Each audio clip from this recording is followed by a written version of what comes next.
All right, so let's look at that previous problem a little bit. All of this part right here was one thing, and this was the other part. So let's talk about the two parts. All of this was the cost of your meal. So that's really what you typically would judge your tip on. This part was just our tip.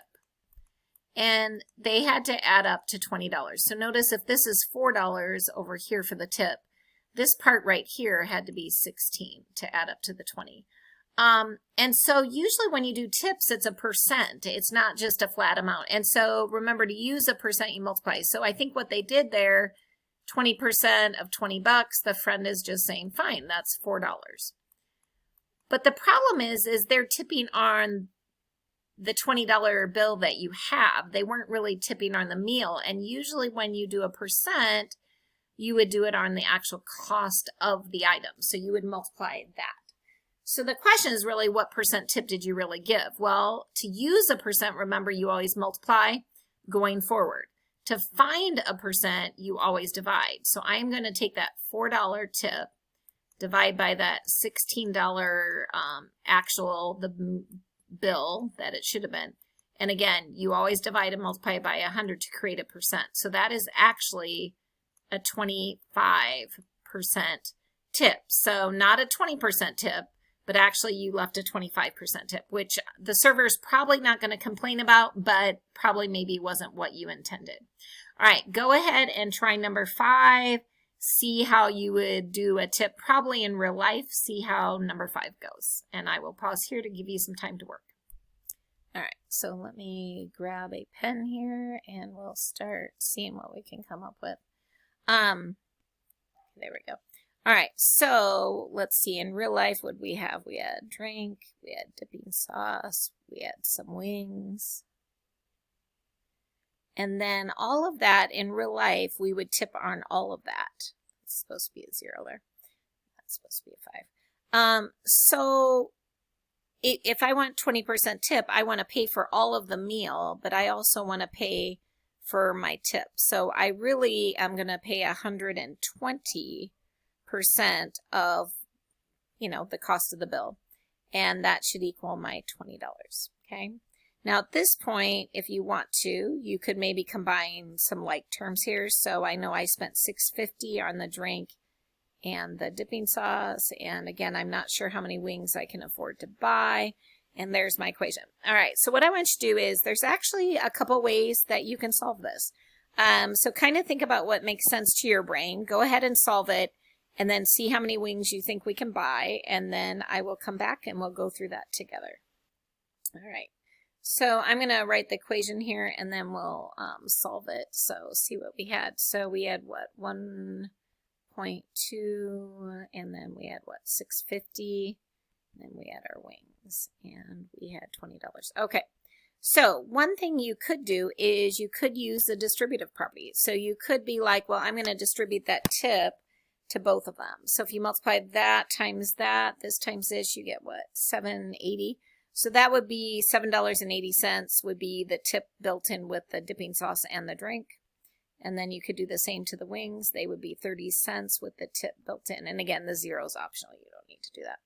All right, order of op backwards. We're going to start with add and subtract. There's one adding, so I'm going to subtract to both sides to get the money on one side and the kind of the variable or the wings on the other side. And that's going to be what? 12.2. And you can put the 0 if you want. There's no more adding, so I'm done. So I'm going to move on to multiply and divide. So to get rid of multiplying by 30 cents, I'm going to divide by 30 cents. All right, so let me take that, divide by 0.3. All right, so the problem here is I get what? 40.6 repeating. And again, I know in school a lot of times they stress rounding rules. The problem is if I round up to 41 wings, I'm going to be begging for some money from my neighbors in the table next to me because 20 bucks is going to run out. So here's a case where unless you want to borrow some pennies from strangers, you probably can't do that. So instead, we're actually going to round down to 40 wings because that way I know I for sure have enough money. So you can't always round up. It kind of depends on the context here. If you sub in 40, you can kind of see how much it costs, and we can do that in a second. All right, now I'm going to go back and I'm actually going to erase this because some of you might have solved this a completely different way. And so you might be wondering, well, you know, is that legal? Can I actually do that? And as long as you're doing order of op or property, they're both legal. So remember, order of operations is kind of what we have to do, but properties let us kind of trump the system every once in a while. And so let's look at another option. So order of op backwards. Well, kind of let's undo what our equation did.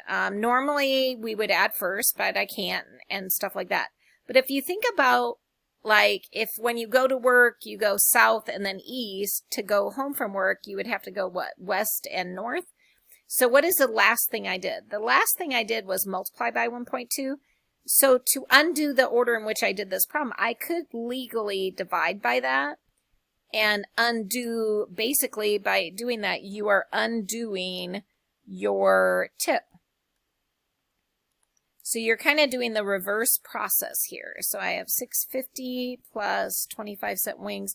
And what I'm doing is, in a sense, I'm kind of taking the tip money out of what I have. Now, again, this is a repeating decimal. I'm going to round there, but you could wait till the end to round, or you could just, you know, round to the nearest penny.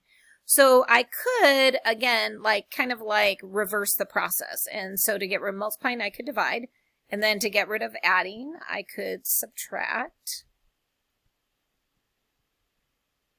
And so I'm just undoing my story, basically, getting rid of the tip, getting rid of the drink, and getting rid of the dipping sauce, and then undoing my wings. So undoing to get rid of multiply, go ahead and divide.